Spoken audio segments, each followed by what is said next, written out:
تاریخ اسلام کے طالب علم جانتے ہیں کہ دین میں خلافت کی اہمیت کیا ہے اور یہ خلفائے راشدہ کے عہد زیریں کے بعد کن کن گھاٹیوں سے گزر کر بالآخر 1922 میں ختم ہو کر اہل اسلام کے دل پر وہ گھاؤ لگا گئی جس کے زخموں سے آج بھی خون رس رہا ہے۔ اگرچہ یہ حقیقت اپنی جگہ ایک وجود رکھتی ہے کہ جناب امام حسن رضی اللہ تعالی عنہ کے بعد تاریخ اسلام میں ملوکیت کا عمل دخل شروع ہو گیا تھا، لیکن اس کے باوجود ایک زمانے تک مسلمان حکمران خود کو خلیفہ ہی کہلاتے تھے، جس کی وجہ سے دنیا میں ہمارا ایک بھرم قائم رہا۔ مگر بدقسمتی سے یہ خستہ عمارت بھی ایک صدی قبل اس وقت زمین بوس ہو گئی جب ہندوستان کے کریا کریا میں یہ نعرہ گونج رہا تھا کہ بولیں اماں محمد علی سے، جان بیٹا خلافت پر دے دو۔ ناظرین، آپ دیکھ رہے ہیں اسپریڈ دی اسلام، جس نے آج کی اس زیر نظر ویڈیو کے لیے تاریخ میں سب سے طویل عمر رکھنے والی خلافت عثمانیوں کو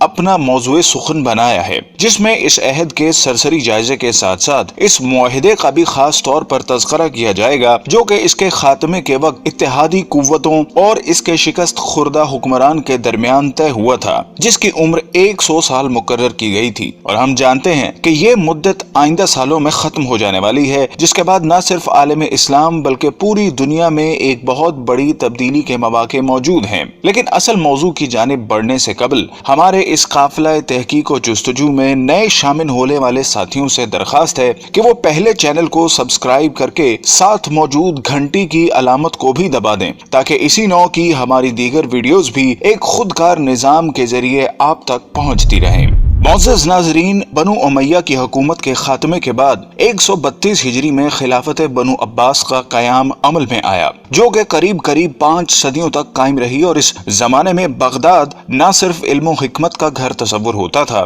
بلکہ اس کا شمار دنیا کی طاقتور ترین حکومتوں میں بھی ہوتا تھا، جس کو ہارون الرشید اور مامون الرشید جیسے خلفاء نے قوت و حشمت کی بلندیوں تک پہنچا دیا تھا۔ لیکن فطرت کے اس اصول یعنی ہر کمال زوال کے تناظر میں جب 8ویں خلیفہ معتصم باللہ کے بعد عباسیوں نے محض ہوس اقتدار کو اپنا مطمع نظر بنا لیا تو ہلاکو خاں کے ہاتھوں اس کا بھی خاتمہ ہو گیا، اور یہ تاریخ اسلام کا وہ خونی باب ہے جس کو رقم کرنے کے لیے شیر کا کلیجہ درکار ہے۔ لیکن چونکہ آج کا ہمارا موضوع خلافت عثمانیہ ہے جس نے اسی راگ سے جنم لیا، سو ہم اسی تک محدود رہتے ہوئے ابھی اس سے صرف نظر کریں گے۔ ناظرین محترم، عین ان لمحات میں جب بلا لحاظ عمر و جنس مسلمانوں کا خون بغداد کی گلیوں کو سیراب کر رہا تھا اور تاتاریوں نے صرف مسلمانوں پر زندگی حرام کر دی تھی کہ ایک دیندار گھرانے میں ایک بچے نے آنکھ کھولی اور اس کے والدین نے نومولود کا نام عثمان رکھا، جس سے ان نامہربان موسموں میں ہر ممکن حد تک اچھی تربیت کی گئی، اور جب وہ جوانی کی حدود میں پہنچا تو اس نے اپنا روحانی تعلق ایک درویش خدا مست سے قائم کر لیا، اور پھر ایک دن اس نے خواب دیکھا کہ اس کے مرشد کے سینے سے ایک چاند نکل کر اس پر سایہ فگن ہو گیا ہے۔ ساتھ ہی اس نے دیکھا کہ اس کے قدموں سے ایک درخت نے جنم لیا جو دیکھتے ہی دیکھتے نہ صرف جوان ہو گیا بلکہ اس کی شاخوں نے دنیا کے ایک بہت بڑے حصے کو بھی اپنی لپیٹ میں لے لیا ہے، اور اسی کی کوکھ سے اس نے 4 دریاؤں اور 4 پہاڑوں کو بھی نکلتے دیکھا۔ خواب سے بیداری کے بعد جب عثمان نے یہ خواب اپنے پیر و مرشد کے سامنے بیان کیا تو انہوں نے کہا، مبارک ہو، اللہ نے تمہیں اور تمہاری اولاد کو اپنے دین کے لیے چن لیا ہے۔ ناظرین گرامی، یہ 1299 کا سال تھا جب فطرت نے عثمان کو دولت عثمانیہ قائم کرنے کی قوت بخشی۔ یہ نوزائندہ اسلامی مملکت اس بازنطینی حکومت کے پڑوس میں قائم ہوئی جس کو آج ہم اہل روم کی حکومت سے موسوم کرتے ہیں۔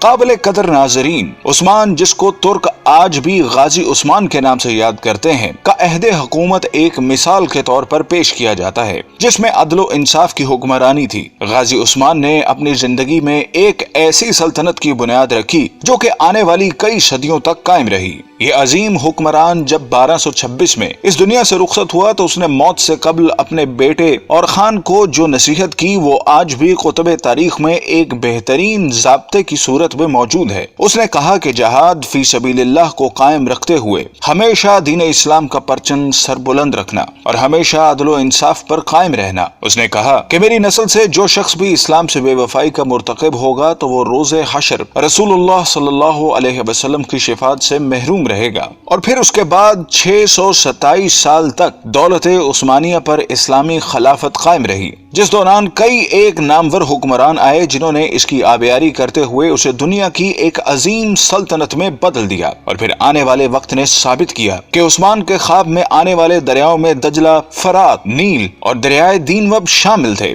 جبکہ پہاڑوں میں کوہ طور، کوہ بلقان، کوہ کاف اور کوہ اطلس تھے جو کہ بعد ازاں اس کی قلم روح کا حصہ بنے۔ ناظرین گرامی، جیسا کہ ہم نے عرض کیا کہ 1922 میں اس وقت خلافت عثمانیہ کو ایک بین الاقوامی معاہدے کی روح سے ختم کر دیا گیا، جس کے بعد اسلامی حکومتی مرکز کی چھتری سے نکل کر علیحدہ علیحدہ تشخص کی حامل ہو گئیں۔ لیکن ہم میں سے بہت کم لوگ ایسے ہیں جو اس معاہدے کے بارے میں آگاہ ہوں، جن کی تفصیلات ہم آپ کے سامنے رکھ رہے ہیں، جن کو جاننے کے بعد ہمیں امید ہے کہ آپ دنیا کے موجودہ حالات اور اس میں عالم اسلام کے حالت زار کے بارے میں بہتر تجزیہ کر سکیں گے۔ جب پہلی جنگ عظیم کے بعد ترکوں کو شکست فاش کا سامنا کرنا پڑا تو اس کے بعد اتحادی ممالک جن میں برطانیہ اور فرانس جیسی قوتیں شامل تھیں نے ترک سلطان سے معاہدے میں یہ شرطیں بنوائیں جن کے مطابق سلطان کی تمام ذاتی املاک کو ضبط کر لیا گیا، خلافت عثمانیہ جو کہ 3 بر اعظموں پر پھیلی تھی کو توڑ دیا گیا، اور آپ اس کی وسعت کا اندازہ لگانا چاہیں تو حیران رہ جائیں گے کہ اس کو توڑنے کے بعد دنیا میں 40 آزاد ممالک وجود میں آئے، جن میں آج کی دنیا کے بیشتر اسلامی ملک شامل ہیں۔ گویا مسلمانوں کی قوت مختلف 40 دائروں میں تقسیم ہو کر رہ گئی، جس کے بعد یہودی اور نصرانی دنیا کے لیے سپر پاور بننے کا راستہ ہموار کیا گیا۔ ترکی جو کہ اس سے قبل عالم اسلام کا مرکز تصور ہوتا تھا کو سیکولر اسٹیٹ کا درجہ دے دیا گیا، سلطان کے 3 بر اعظموں پر پھیلے ہوئے اثاثوں کو ضبط کر لیا گیا، اور ترکی میں آئندہ 100 سال تک اسلامی نظام کے نفاذ اور خلافت پر پابندی عائد کر دی گئی۔ اس کے علاوہ اس کو معاشی طور پر تباہ و برباد کرنے کے لیے یہ شرط بھی رکھی گئی کہ وہ اگلے 100 سال تک اپنی معدنیات جن میں تیل کی نمایاں دولت تھی کو استعمال نہیں کرے گا، اور تیل کے مزید کنویں بھی نہیں کھودے جائیں گے۔ جبکہ مزید ظلم یہ کیا گیا کہ اس کی بندرگاہ باسفورس پر ترکی کی ملکیت کو ختم کرتے ہوئے اسے عالمی تصرف میں دے دیا گیا، اور یہ شرط رکھی گئی کہ ترک اس سے کسی بھی قسم کا ٹیکس وصول نہ کر سکیں گے۔ یہ تمام شرائط نافذ کرنے کے بعد ساتھ ہی یہ بھی طے کر دیا گیا کہ ترک سلطنت اگلے 100 سال تک اس معاہدے کا احترام کرنے کی پابند ہوگی۔ ناظرین گرامی، وقت اپنی مخصوص رفتار کے ساتھ چلتا رہا اور ترک مسلمانوں اور بالعموم تمام عالم اسلام نے یہ صدی کس کرب سے گزاری۔ اگر اس داستان خون رنگ کو لکھنے کی جسارت کی جائے تو ظاہر ہے ایک پوری کتاب کی ضرورت پڑے گی، لیکن یہ عہد پرآشوب اپنی تمام تر حشر سامانیوں کے ساتھ اب اپنی آخری سانسیں لے رہا ہے، اور اب مزید کچھ سال بعد ترکی اس معاہدے سے آزاد ہونے والا ہے جس نے 100 سال تک اس کی آزادی کو اس سے چھینے رکھا۔ لیکن جو وقت قریب آ رہا ہے تو اسلام مخالف قوتوں کی راتوں کی نیند میں خلل آنے لگا ہے کہ اس معاہدے کے بعد دنیا میں ایک بار پھر نئے دور کا آغاز ہونے والا ہے، جس کی طاقتور شہادتیں ترکی کی موجودہ قیادت جو کہ مرد حر طیب اردغان کا قول و عمل دے رہا ہے۔ ہر چند کے گزشتہ ایک صدی میں ترکی کو اسلام سے دور رکھنے کی ہر ممکنہ کوشش کی گئی، لیکن اس کے باوجود حالات گواہی دے رہے ہیں کہ وہ چنگاری جس کو اغیار نے اپنی مکاری سے دبانے کی سرتوڑ کوششیں کی، وہ ایک بار پھر شعلہ بننے کے لیے بےتاب ہیں۔ بلکہ اگر طیب اردغان کے طرز عمل پر ذرا سا بھی غور کریں تو یہ بات کھل کر سامنے آتی ہے کہ برما کا معاملہ ہو یا کشمیر کا مسئلہ، سب سے پہلے مسلمانوں کے حق میں جو آواز بلند ہوتی ہے وہ طیب اردغان کا نعرہ مستانہ ہوتا ہے۔ بلکہ حال ہی میں جب امریکی صدر ٹرمپ نے پاکستان کے خلاف زبان کھولی تو اس کی مذمت بھی سب سے پہلے ترکی کی سرزمین ہی سے کی گئی، اور جب یہ معاہدہ اپنی موت مر جائے گا تو پھر حالات کیا رخ اختیار کریں گے اس کا اندازہ لگانا کوئی زیادہ مشکل کام نہیں۔ بلکہ طیب اردغان کا یہ بیان کہ 2023 کے بعد ترکی پہلے جیسا بیمار ملک نہیں رہے گا بلکہ وہ عالمی سیاست میں ایک صحت مند کردار ادا کرے گا، اس بات کا غماز ہے کہ آنے والے وقتوں کے لیے خود کو تیار کر چکا ہے، اور شاید اقبال کا اس شعر کی تفسیر آمدہ برسوں میں آنے والی ہے: اگر عثمانیوں پہ کوہ غم ٹوٹا تو کیا غم ہے کہ خون 100,000 انجم سے ہوتی ہے سحر پیدا۔ ناظرین کرام، اگر ہم تاریخ کے آئینے میں دیکھنے کی جسارت کریں تو یہ بات کھل کر سامنے آتی ہے کہ طاغوت کی ہمیشہ یہی کوشش رہی کہ اسلام کبھی بھی دنیا کے کسی بھی خطے میں اپنی اصل شکل کے ساتھ نافذ نہ ہو سکے، اور اگر ماضی میں بھی کبھی ایسی کوشش کی بھی گئی تو اس کی مخالفت میں تمام ابلیسی قوتیں متحد ہو گئیں، جس کی تازہ ترین مثال ملا عمر کے افغانستان میں اسلام کے نفاذ کی کوشش تھی، جو طاغوت کے لیے ایک ڈراؤنا خواب تھا، جس کے مقابلے میں ہم نے دیکھا کہ دنیا کی تمام قوتیں اس پسماندہ ترین ملک کے خلاف صف آرا ہو گئیں، اور نہ ہی وہ طاقتیں جن کے بارے میں اللہ رب العزت کا ارشاد ہے کہ یہ کبھی تمہاری دوست نہیں ہو سکتی، بلکہ یہ آپس میں ہی ایک دوسرے کی دوست ہیں۔ یہ گوارا کرتی ہے کہ ملت اسلامیہ کبھی ایک مرکز تلے جمع ہو سکے، اور یہی وجہ ہے کہ انہوں نے اسلام کی خلافت کو ختم کر کے اپنے تئیں ایک بہت بڑا معرکہ سر کر لیا تھا، اور اس خوش فہمی میں مبتلا تھیں کہ شاید ایک صدی کی گرد تلے دبے یہ ترک مسلمان دوبارہ اپنی فطرت کی طرف مراجعت اختیار نہیں کر سکیں گے، لیکن وقت کے تیور بتا رہے ہیں کہ اب ان کا یہ خواب پورا نہیں ہو سکے گا، اور ایک دفعہ پھر دنیا میں خلافت کی بنیاد رکھی جائے گی، کیونکہ حضور صلی اللہ علیہ وسلم کی حدیث کے مطابق قیامت سے قبل خلافت قائم ہو کر رہے گی۔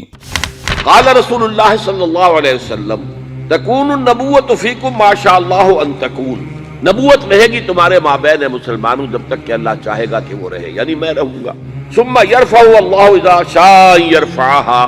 پھر اللہ اسے اٹھا لے گا جب اللہ چاہے گا کہ اسے اٹھا لے، یعنی پھر میرا انتقال ہو جائے گا، نبوت ختم ہو جائے گی، اب تمہارے مابین نبوت کی برکات و سعادتیں نہیں رہیں گی۔ ثم تکون خلافت علی منہاج النبوہ، پھر اس کے بعد ایک دور ہوگا خلافت کا جو بالکل نبوت کے طریق پر ہوگی، نبوت کے نقش قدم پر ہوگی، جو نظام میں نے قائم کیا جوں کا توں،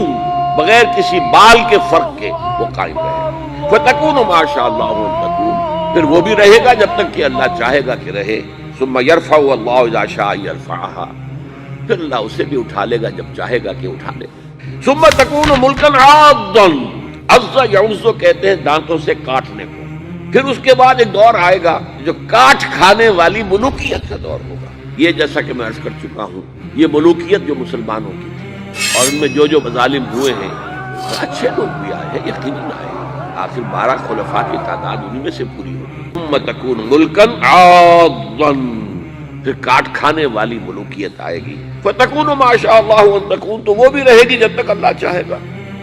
ثم یرفع اللہ اذا شاء یرفعها، پھر اللہ اٹھا لے گا اسے بھی جب چاہے گا۔ ثم تکون ملکا جبریا،